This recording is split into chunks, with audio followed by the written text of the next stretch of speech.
nesse texto. Vamos começar pelo primeiro versículo, versículo 23.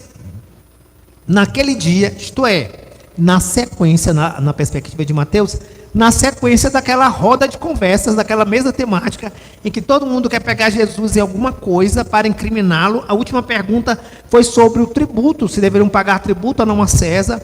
Essa pergunta que a gente trabalhou no sermão anterior, nós vimos que foi uma armadilha. Pegaram alguns herodianos, se fingiram de discípulos, fingiram-se também fariseus, se aproximaram deles e fizeram aquela pergunta na intenção de jogá-lo às feras, né, aos cobradores de impostos romanos, à guarda romana de um modo geral. Aqui, Mateus está nos dizendo que esse círculo muda, mas ele não muda pouco, ele muda radicalmente. Uma leitura menos desavisada, a gente lê escribas e fariseus, os fariseus e os saduceus, e a gente imagina que é o mesmo, praticamente o mesmo grupo, com algumas diferenças. Não são. Os fariseus e os saduceus, eles eram claramente rivais. Eles eram exatamente o oposto. Os fariseus, eles eram tradicionais. Eles eram apegados tanto à lei, tanto ao Antigo Testamento, que para explicar todas as nuances da lei, eles se enchiam de tradições, que nada mais eram do que as explicações do Talmud, da Torá, do Antigo Testamento. E eles excediam e muito aquilo que o texto dizia. Então, de um lado, nós temos os fariseus, que são religiosos, são rigorosos, são ferrenhos, hipócritas, porque elogiam a corte de Herodes, elogiam o império, mas eles são os mais ferrenhos e mais combativos grupos contra a dominação do império. E enquanto os saduceus, assim como os herodianos, são o oposto disso. Eles são os chamados liberais. Eles são o que a gente poderia chamar de crentes carnais. Eles têm o seu sectel, é um grupo menor, eles têm um sectel mais filosófico, mais religioso. Eles são mais aproximados da corte, então assim, eles barganham interesses. Eles são praticamente um grupo filosófico dentro da religião judaica. E por conta disso, eles seguem uma linha muito parecida com os teólogos liberais a partir do século XIX. Este grupo, eles não acreditam em coisas fundamentais para uma religião judaica, fundamentais para uma religião cristã. Eles não acreditam, por exemplo, na ressurreição. Eles não acreditam, por exemplo, que existam anjos. Eles sequer acreditam que existam espíritos de qualquer ordem. Eles não acreditam sequer na vida após a morte. Então, nós temos aqui um grupo que é praticamente um grupo liberal. E quando nós lemos assim, escribas, saduceus, fariseus, a gente imagina assim que eles são prontamente aliados. Nesta matéria do versículo, que começa no versículo 23, acerca da ressurreição, a rivalidade desses dois grupos, fariseus e saduceus, nos coloca inclusive dúvida se os saduceus estão com a mesma motivação dos fariseus na pergunta anterior sobre o tributo.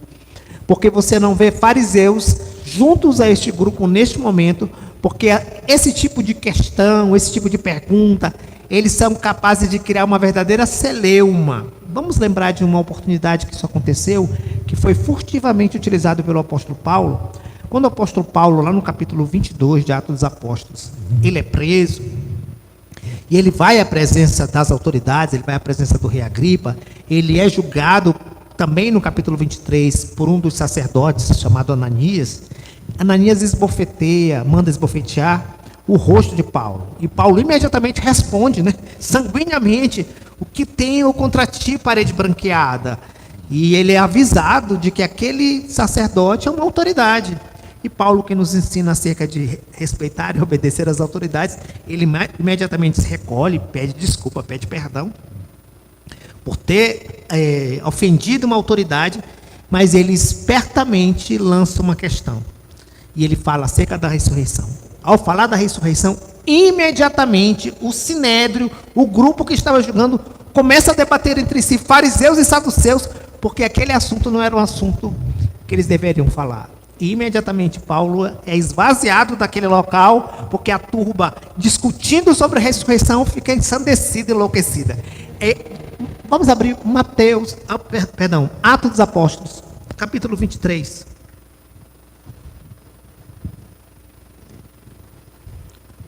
Versículo 1. Fitando Paulo os olhos no sinédrio, disse: varões e irmãos, têm andado diante de Deus com toda a boa consciência até o dia de hoje. Mas o sumo sacerdote Ananias mandou aos que estavam perto dele que lhe batessem na boca. Então lhe disse Paulo: Deus há de te ferir, parede branqueada. Tu estás aí assentado para julgar-me segundo a lei, e contra a lei manda agredir-me. Os que estavam ao seu lado disseram: estás injuriando o sumo sacerdote de Deus? Respondeu Paulo: não sabia, irmãos, que ele era sumo sacerdote, porque está escrito: não falarás mal de uma autoridade do teu povo. Sabendo Paulo que uma parte do sinédrio se compunha de saduceus e outras de fariseus, exclamou: varões e irmãos, eu sou fariseu, filho de fariseus, no tocante à esperança e à ressurreição dos mortos é que sou julgado. Ditas estas palavras, levantou-se grande dissensão entre os fariseus e saduceus, e a multidão se dividiu. Pois os saduceus declaram não haver ressurreição, nem anjo, nem espírito. O original aparece pneuma, não espírito. Isso aí tem mais a ver com a alma. Eles não criam na existência da alma após a morte. Ao passo que os fariseus admitem todas estas coisas. Versículo 9. Houve, pois, grande vozearia, discussão, e levantando-se alguns escribas da parte dos fariseus, contendiam, dizendo: não achamos neste homem mal algum. Será que algum espírito ou anjo lhe tem falado? Até aí. Então, o texto diz que Paulo estrategicamente percebeu que haviam fariseus e saduceus. Opa! Né? O amigo do meu inimigo é meu amigo. Eu vou já colocar uns contra os outros. E se fosse a sequência, a celeuma foi tão grande que Paulo precisou sair, tirar o Paulo do recinto, porque ele já havia sido amarrado no capítulo 22, já havia sido agredido, e ele reclamou a sua cidadania romana, e até os romanos retroagiram, pensaram duas vezes diante da cidadania dele. Este ponto, esse texto, pode voltar para lá, Dani, por favor? É para nós deduzirmos que talvez este episódio não tenha a ver com a sequência de armadilhas dos fariseus, porque este era um assunto que eles não se entendiam. Porém, ainda assim, nós percebemos que os inimigos de Jesus não são apenas os fariseus. Os saduceus viram também uma oportunidade de surpreendê-lo em algo, versículo 23, que sabia que não era uma unanimidade. Naquele dia, aproximaram-se deles alguns fariseus, que dizem não haver ressurreição, e lhe perguntaram. Então agora eles vão fazer uma pergunta. E nós vamos ler essa perguntinha, como eu disse, nós vamos ter que desbravar primeiro essa selva. Eles fizeram uma pergunta que possivelmente não foi uma pergunta surgida naquele momento por uma estratégia, uma inteligência. Os saduceus, eles eram mais filosóficos. Embora o texto de Mateus, diferente do texto de Marcos, de Lucas, de Marcos capítulo 12, de Lucas capítulo 20, ele discorre como se os fariseus estivessem dizendo que isso aconteceu. Mateus menciona o discurso como se ele estivesse dizendo que isso de fato aconteceu. Versículo 24. Moisés disse: se alguém morrer não tendo filhos, seu irmão casará com uma viúva e suscitará descendência ao falecido. Deixa aí. Eles mencionam que uma pessoa teve uma sequência de viúvos, maridos falecidos, e teve que casar sequencialmente com cada um deles. E eles mencionam a lei de Moisés. Tá? Então vamos lá. Primeiro, do que eles estão falando? Eles estão falando da chamada lei do levirato. É uma lei mencionada por Moisés, é uma lei ditada por Moisés, mas é um costume anterior a Moisés. Em que constituía isso? Haviam duas questões extremamente importantes da chamada lei do levirato. A palavra não é uma palavra especial. Levi significa justamente isso. É você ser esposa do irmão ou do cunhado, né? Dar a oportunidade para um segundo casamento. Se uma mulher casasse com um homem e ela não tivesse filhos com ele, ela tinha deveres de dar a ele uma descendência, mesmo depois de morto. Mas essa descendência não poderia passar da família, então ela teria que casar com seu irmão. Nós temos até um episódio no Antigo Testamento de uma sequência de irmãos que foram casando e praticavam um coito interrompido para não dar descendência ao seu irmão. que eles estão dizendo é que essa lei ela tinha uma dupla função. Primeiro, guarnecer uma mulher que ficou viúva, porque era uma mulher que havia perdido seu esposo ou seu marido, e textualmente o caso de Tamar, que é mencionado no Antigo Testamento, é alguém que ficou aléu, desprotegida quando seu marido morreu. Era proteger aquela mulher, que ela fosse salvaguardada financeiramente, porque as condições sociais eram diferentes. Uma mulher viúva sofreria penúria, ela seria desligada do ambiente familiar se ela não tivesse filhos. Se ela tivesse filhos, por conta do filho, ela seria aproximada da família. Uma mulher sem filhos seria despedida, e vivemos uma experiência muito parecida com o que aconteceu com Ruth e Noemi. Uma mulher sem filhos, ela era desligada imediatamente e passaria a penúria. Se ela tivesse filhos, ela se manteria. Então, o objetivo também era salvaguardar a mulher, mas, acima de tudo, era dar ao primogênito, ou aquele homem, que tivesse a garantia que a sua descendência não seria esquecida. Toda uma cadeia de filhos seria sacrificada. Isto é, se o filho mais velho casasse com uma mulher e ele viesse a morrer, o segundo filho, o próximo filho casaria com ela, mas os filhos não seriam dele. Seriam biologicamente dele, mas levariam o nome do irmão que faleceu. E essa era uma lei que garantiria que essas pessoas pudessem manter a sua descendência. Então, o que fazem os saduceus?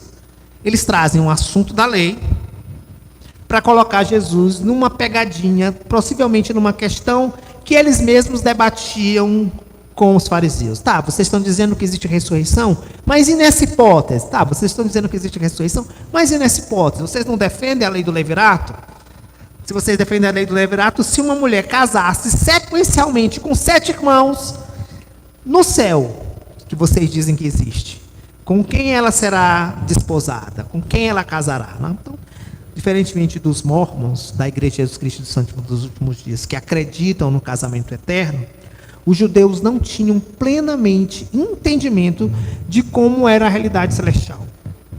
Os fariseus acreditavam na ressurreição, eles acreditavam, tanto que os discípulos não se impressionaram pelo fato de Moisés e Elias aparecerem no Monte da Transfiguração, mas os saduceus afirmavam que a alma não existia, que nem espíritos nem anjos existiam, e nem sequer uma vida após a morte existiam. E eles usavam esses argumentos bobos, essas filosofias retóricas, para engoldar os fariseus, só que agora eles pegaram em fio pelado. Por quê? Porque os saduceus, eles não acreditavam em nada do Antigo Testamento além do Pentateuco. E no Pentateuco é esvaziado de temas acerca da vida após a morte. É esvaziado de temas acerca da vida eterna, da ressurreição. Então, toda a base dos fariseus para acreditar na ressurreição e nos outros temas vinham, sobretudo, dos salmos e dos profetas.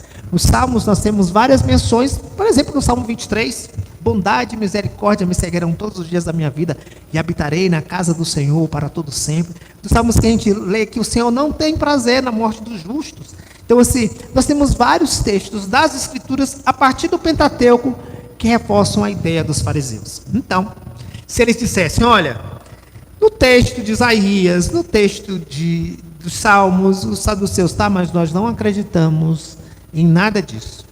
Nós não acreditamos nesse profeta chamado Ezequiel, nesse profeta chamado Isaías, nós só acreditamos em Moisés, porque Moisés nós vimos, ele falou com o Senhor, Deus falou no meio do povo, por meio dele. Então, fora Moisés, fora o que Moisés acreditou, tudo isso são invenções de homens. Agora, como conversar com pessoas que só acreditavam na Bíblia até o livro de Deuteronômio? Então, Jesus vai citar o livro de Deuteronômio, Jesus vai citar o texto do Antigo Testamento, até onde eles criam, para refutar as suas ideias. Versículo 25. Ora, havia entre nós 7 irmãos. O primeiro, tendo casado, morreu, e não tendo descendência, deixou sua mulher a seu irmão. O mesmo sucedeu com o segundo, com o terceiro, até o 7º. Depois de todos eles, morreu também a mulher. Portanto, na ressurreição, de qual dos 7 será ela a esposa? Porque todos a desposaram. Eles não acreditavam, eles não estavam atrás de uma resposta. Eles já tinham discutido isso outras vezes. É muito provável que essa pergunta, das muitas que eles faziam para questionar se havia alma, espírito, anjos, era uma pergunta frequentemente utilizada por Jesus. O mais interessante é que a resposta de Jesus praticamente irá fazer o checklist de tudo que eles não acreditavam. Jesus irá falar de ressurreição, Jesus irá falar de alma, Jesus irá falar dos anjos, Jesus irá falar do reino dos céus. Então Jesus, na sua resposta, citando uma referência, citando um versículo, irá responder todas as perguntas mencionadas pelos fariseus. Versículo 29. Respondeu-lhe Jesus: errais, não conhecendo as Escrituras, nem o poder de Deus. E aí a gente usa muito essa referência, acho que todo mundo aqui já usou, errais por não conhecer as Escrituras, nem o poder de Deus, e podem continuar usando. Mas aqui, Jesus está falando que o erro dos saduceus era menosprezar o restante da Escritura.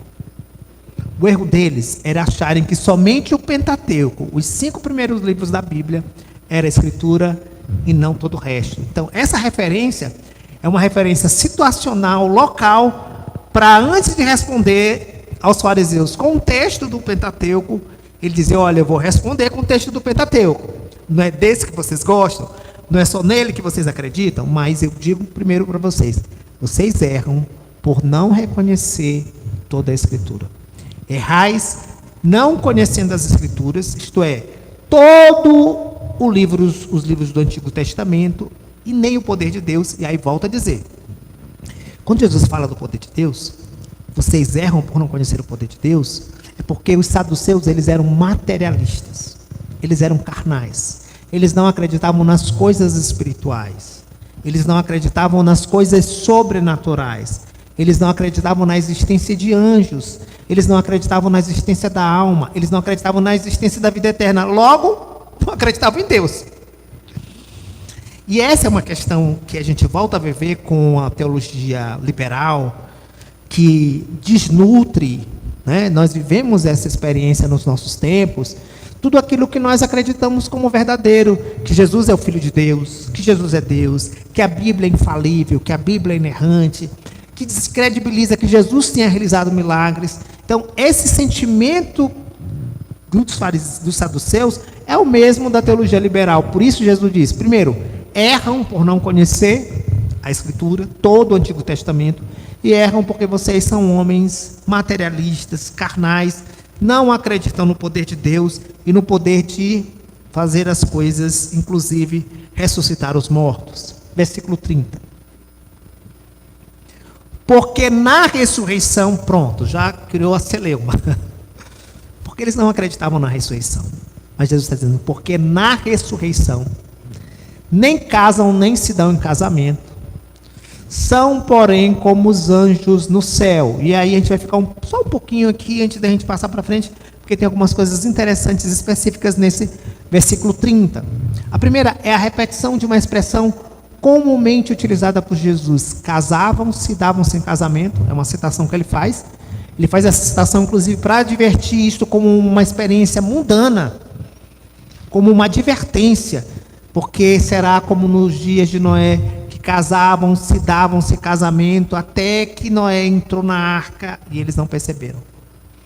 Então, essa expressão casaram-se, davam-se casamento, ela possivelmente é uma expressão cultural.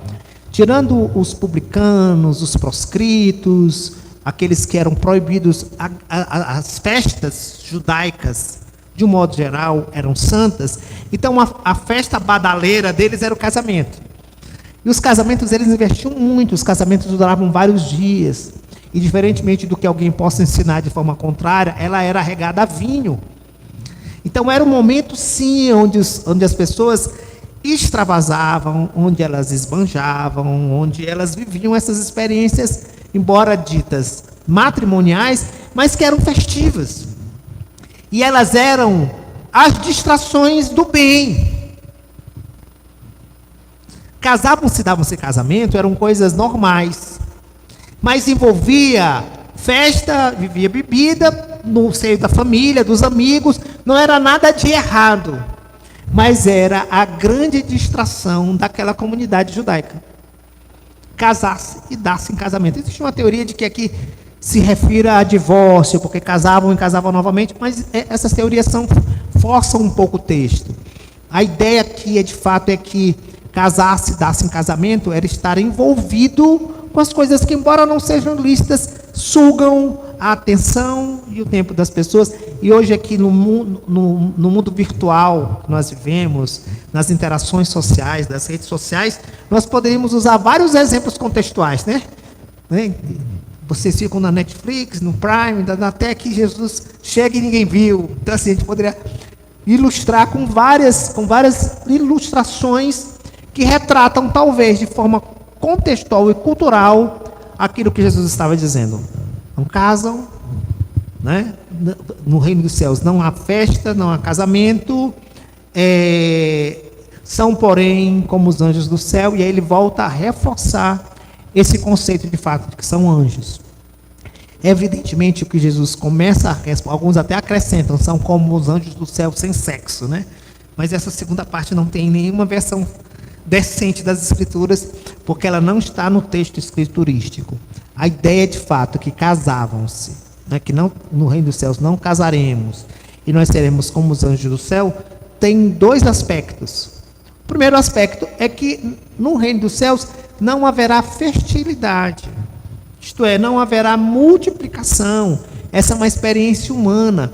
Não haverá necessidade das pessoas casarem, porque uma das funções essenciais do casamento é a multiplicação. Eu gosto do texto de Lucas, salvo engano, é Lucas capítulo 20, versículo 36. Ele estende um pouco mais. Abre para mim, Dani, se eu não estiver enganado. Diz lá: pois não podem morrer, porque são iguais aos anjos e são filhos de Deus, sendo filhos da ressurreição. Então, logo após Jesus dizer que após a ressurreição, no reino dos céus, eles não se casam, nem se dão em casamento, ele usa três expressões que os outros dois evangelistas não usam. Por quê? Primeira, porque são iguais aos anjos no reino dos céus. Eles são filhos de Deus. Essa expressão filho de Deus é uma expressão comumente utilizada no Antigo Testamento para se referir a anjos. Lembram do texto? Alguns conhecem, outros não. Os filhos de Deus desceram e casaram-se com as filhas dos homens.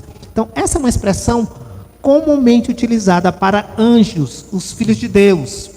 Essa é uma experiência de vida celestial. Essa é uma experiência de vida glorificada. Segundo, sendo filhos da ressurreição. Significa dizer que Jesus está dizendo em Lucas que quando nós ressuscitarmos, essa nossa experiência, Gabi até falou isso hoje pela manhã, essa nossa experiência carnal nos transformará em outra natureza. Seremos então renascidos, filhos da ressurreição. Todo o versículo, todo o texto de Lucas e também de Mateus e também de Marcos serão como os anjos do céu, significa dizer que nós passaremos por uma experiência de glorificação que mudará o nosso estado físico.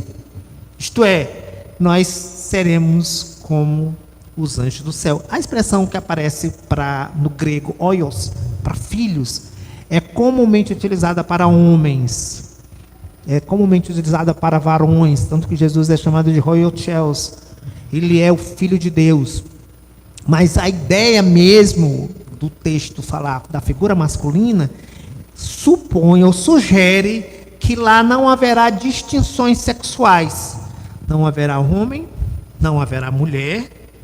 Nós seremos como filhos de Deus. Nós seremos da mesma natureza, da mesma substância da glorificação de Cristo. Ele em infinitude e excelência, mas não haverá homem ou mulher. E é interessante a gente falar sobre isso, porque nós cremos que não receberemos um novo corpo, mas sim que, como no reino dos céus não entra carne e sangue, os nossos corpos serão transformados. E ao sermos transformados, este corpo permanecerá. Deus não vai descartar esse invólucro que nós temos aqui, porque Ele nos criou completo, e completo voltaremos para Ele. Então, nós não somos um espírito dentro de um corpo. Essa não é uma doutrina cristã. Nós não somos uma alma dentro do corpo. A gente costuma dizer isso nos velórios, as pessoas até se assustam quando a gente ensina sobre isso. Mas é exatamente isso. Quando a gente ouve alguém dizer assim, não, o principal já foi. Aí é só a carcaça, é só o pó, que o pó retornará. Não, não é isso. Se aquilo não fosse parte de nós, não haveria ressurreição. Deus nos criou, e como Ele nos criou completo, completo permaneceremos. Então Ele não criou um espírito, e criou um corpo, e disse, o que me importa é o espírito. Não, nós somos completos, e completos voltaremos. Então, o nosso corpo pode ser reduzido ao pó, né?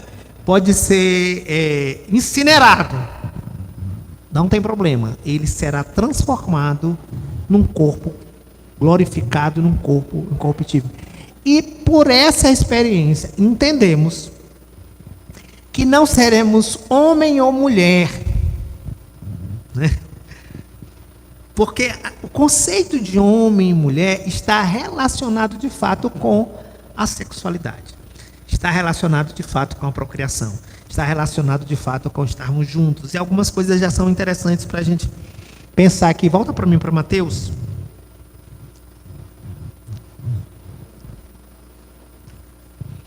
Quanto à ressurreição dos mortos, não tendes lido o que Deus vos declarou? Aí ele cita Levítico, Deuteronômio, capítulo 25, de 5 a 10. Eu sou o Deus de Abraão, o Deus de Isaac e o Deus de Jacó. Ele não é Deus de mortos, e sim de vivos. Essa é a experiência mencionada. E é interessante, Mateus não faz isso, e a gente não vai ler Lucas para a gente não perder muito tempo. Mas menciona que essa é a voz de Deus na apresentação a Moisés.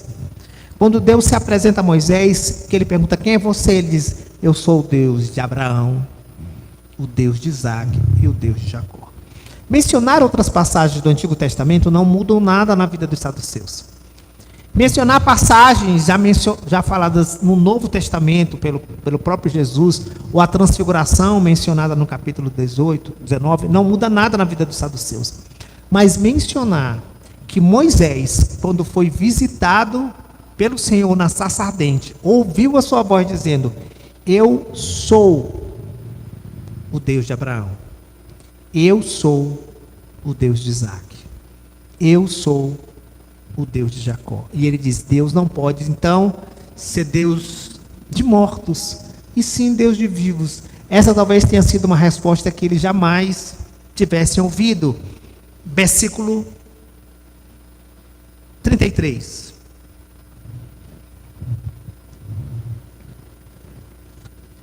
Ouvindo isso, as multidões se maravilharam da sua doutrina. Lucas diz, é o único que diz, que depois dessa resposta, eles não perguntaram mais nada nem depois. Isto é, os saduceus dão uma sumida. Eles não insistem com outras perguntas, porque eles ficaram emudecidos por essa resposta. Eles não tinham mais o que dizer, nem o que argumentar. E algumas coisas são importantes para nós tirarmos algumas lições dessa passagem.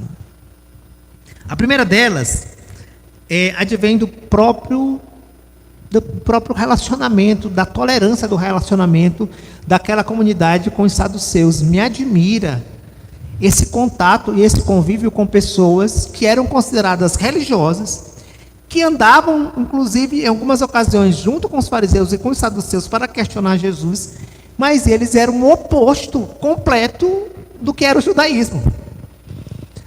E muitas vezes nós vivemos esse mesmo tipo de experiência.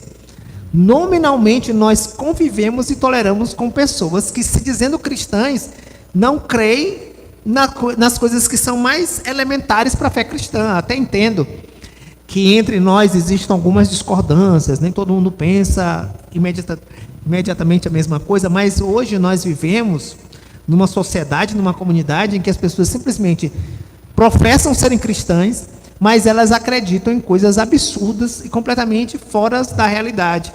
E essa talvez seja a primeira lição dessa parábola. O grande perigo de manter em contato conosco pessoas que, se dizendo cristãs, acreditam em coisas que são completamente diferentes daquilo que é essencial para nós. Então, tem coisas que são inquestionáveis, inegociáveis. A segunda coisa é aquilo que o próprio Jesus nos ensina: a importância de nós conhecermos bem as Escrituras. Eu imagino que a pompa, a riqueza, os saduceus eram um grupo muito rico, eles estavam bem relacionados. Eu acredito que a riqueza deles impunha para aquela comunidade um respeito, não vou dizer admiração, mas um respeito ao ponto deles não serem questionados, senão pelos fariseus. Terceiro, eu me alegro de Cristo ser a lente que amplia as coisas nesse texto. Eu não acredito, irmãos, que os fariseus, que conheciam tanto as Escrituras, que conheciam tantos temas, que estudaram tanto, não entendiam uma passagem como essa: Deus é Deus de vivos e não de mortos. Mas eu me alegro pelo fato de que Cristo é a lente enviada por Deus para aquelas coisas que parecem tão difíceis serem tratadas com tanta simplicidade. Jesus deu uma resposta simples e venceu o argumento de uma história inteira. Tem outra coisa também que a gente precisa entender e aprender. Contra a heresia. Jesus não diz que nós seremos anjos. Ele não diz isso. Ele diz que nós seremos como os anjos. Então deixa eu vacinar vocês aqui. Nessa matéria, quando alguém pegar esse texto aqui e distorcer, quebrar ele, fazer contorcionismo, a gente diz: não, peraí. Jesus estava falando sobre a ressurreição, e Jesus estava falando que, assim como os anjos, nós não teremos sexualidade. Jesus não está falando nem de coisas nem de outras. O assunto aqui é sobre sexualidade. A pergunta é sobre casamento. A pergunta não é sobre teorias mirabolantes de que seremos como anjos, de que você será um anjo. Porque por conta disso, diversas seitas, e eu vou citar o russelismo, o Testemunho de Jeová, são essas que se perdem nesses conceitos angelicais. A Igreja de Jesus Cristo dos Santos dos Últimos Dias, por exemplo, que defende que o anjo moroni já foi um ser humano e etc. Então, assim, é preciso ter muito cuidado de ficar com o texto. O texto diz que seremos como os anjos neste assunto do casamento. No céu não casaremos, nem nos daremos em casamento. Outra questão interessante é que, de fato, Jesus nos dá bons sentimentos no que diz respeito à glorificação do nosso corpo, mas nem esse texto, nem em outro texto da Escritura, nós temos a solução final de como será a nossa glorificação. Eu sugeri aqui que nós não seremos homem ou mulher pelo texto, porque não teremos sexualidade, mas não tenho de forma concreta nenhum texto que possa dizer exatamente como será a nossa glorificação. O que nós sabemos e reconhecemos é que seremos transformados num abrir e fechar de olhos, ao soar da trombeta de Deus. Os mortos que estiverem em Cristo Jesus ressuscitarão primeiro, e nós, os que estivermos vivos, seremos transformados, iremos ao encontro do Senhor nos ares e estaremos para sempre com o Senhor. O que nós sabemos é o que diz as Escrituras, que importa que aquilo que é corruptível se revista de incorruptibilidade. O que nós sabemos é o que nos diz as Escrituras, que na eternidade nós estaremos em pé diante do trono e do Cordeiro. O que importa para a gente é sabermos que nós venceremos em Cristo Jesus essa consciência do pecado, e nós venceremos também a inclinação para o pecado, porque os nossos corpos serão glorificados. Fora isso, é especulação e cuidado. Pode especular? Pode, com respeito, com cautela e temendo acalentar, ou embalar no nosso meio a heresia e hereges. Mas outras coisas que também me chamam a atenção, e nós vamos detalhar isso um pouco mais na aplicação. E uma delas é de como a estrutura principal de moralidade que nós temos, e aí se a gente pensar em expectativas, essas são as expectativas divinas, Deus nos criou com esse propósito, a estrutura mais almejada, mais desejada, e que mantém a sociedade dentro do plano de Deus, é a família e o casamento. Então nós somos produtos desse sentimento de Deus para com os homens, de se unir homem e mulher, se tornar uma só carne, de crescer, multiplicar, encher a terra. Essa é a estrutura, talvez a estrutura mais importante dentro de todas as estruturas das quais nós estamos envolvidos. Mas, mesmo aqueles que fantasiam, que esperam que essa estrutura seja até o final dos dias, até o final dos tempos, para sempre e depois de sempre, essa também é uma estrutura dominada pelo pecado. Então, mesmo a estrutura moral mais perfeita na nossa concepção, homem, mulher, pai, criança, filho, aquela foto assim, né, do pai, a mãe, os dois meninos, aquela foto de Instagram, mesmo essa estrutura, por mais bela, por mais linda, por mais desejável, é uma estrutura contaminada pelo pecado. E ela terá que ser dissolvida. Ela terá que ser destruída. Ela também está entesourada para o fogo. Ela também está perecível no dia do juízo, no dia da consumação dos séculos. Curiosamente, ontem eu fui abordado por um rapaz que foi fazer uma entrega lá em casa de um produto, e não sei se ele sabia se eu era pastor ou se não era, mas ele me parou e a gente ficou conversando na porta, ele foi fazer entregas. Eu estou na minha terceira família, disse ele. Eu digo, é mesmo? Minha primeira mulher, eu tenho um filho com ela, e ele foi mencionar de como essa mulher o sufocava, como ele não tinha paz de espírito, e ele me relatou que um belo dia ele está em casa, ele disse, meu celular nem senha tem, nunca teve, e a minha mulher está com o celular e uma faca, eu acordo, ela está com uma faca assim para me matar, e dizer assim, se eu achar alguma coisa aqui eu vou te matar. E ele começou a mencionar sucessivamente as 3 experiências que ele teve. E as 3 experiências dele em relação ao casamento foram as piores possíveis. Ele estava no 3º filho. E o 3º filho com uma 3ª esposa, e todas essas experiências foram fracassadas.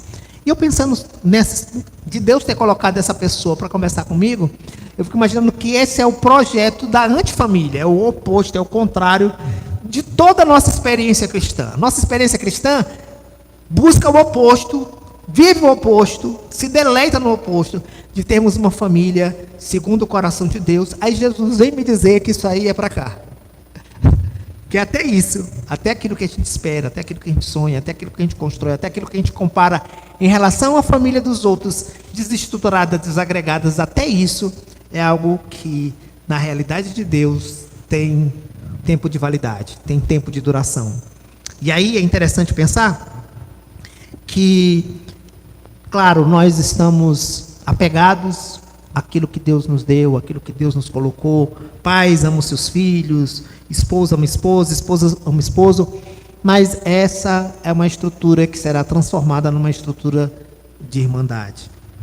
Nós seremos como os anjos do céu cultualmente, e nós seremos como os anjos do céu fraternalmente. Nossas expectativas, então, devem ser voltadas para o céu, porque nem o melhor desta terra será preservado. Habitaremos à semelhança de Cristo e seremos casados com Cristo. E aí, nosso casamento com Cristo, também se preparem. Não é individual. Então, nem imagine que a nossa experiência também será uma experiência individual. Eu não estarei casado no céu, mas eu estarei casado com Cristo. Não, porque esse casamento com Cristo é congregacional. É o corpo de Cristo. É a igreja do Senhor. Eu queria terminar com algumas aplicações. A maioria está aqui no semanário, eu vou ler apenas 2. Qual os anjos seremos Deus vivo de homens vivos. O Senhor não responde apenas àqueles que o queriam emparedar com argumentos tolos, vis e maliciosos. Quando Jesus responde, a resposta não é só para eles, a resposta também é para a gente. Ele também nos lembra da vivacidade da nossa relação com Deus. Ele é Deus de Abraão, ele é Deus de Isaac, ele é Deus de Jacó, mas ele também é o nosso Deus. Ele é o Deus de Abraão, quer dizer que a sua aliança com Abraão é viva e relacional, e estava vinculada à fé que os ligava. Abraão era amigo de Deus, eles tinham uma relação baseada na fé de Abraão. Segundo, ele é o Deus de Isaac, nas tribulações e nas perseguições que ele sofrera, daqueles que se indignavam pela prosperidade dele, que enterravam os poços, mas não apenas disso, ele é o Deus também de Isaac no altar do sacrifício. Ele é o Deus de Abraão, da fé, é o Deus do Isaac atribulado, mas ele também é o Deus de Jacó. Ele é o Deus de Jacó, viva, dinâmica e continuamente, em todas as adversidades que ele passou, tanto aquelas provenientes do seu caráter, quanto das provenientes das suas decisões, quanto aquelas que o Senhor colocou diante dele. Então eu pergunto, quanto a nós, qual a vivacidade, isto é, do Deus vivo, de homens vivos, em nossa fé, diante da tribulação, diante da perseguição, e também depois das nossas más escolhas. Porque esses três homens mencionados por Jesus viveram exatamente isto. Deus continuou sendo o Deus de Abraão, mesmo quando a fé foi provada. Ele continuou sendo o Deus de Isaac, mesmo quando Isaac foi perseguido. E ele continuou sendo o Deus de Jacó, mesmo depois das escolhas erradas e das más decisões de Jacó. Última aplicação. Como os anjos, Cristo nos glorificará. Ele completará em nossa vida a obra da salvação, transformando nossos corpos para vivermos e desfrutarmos da sua glória.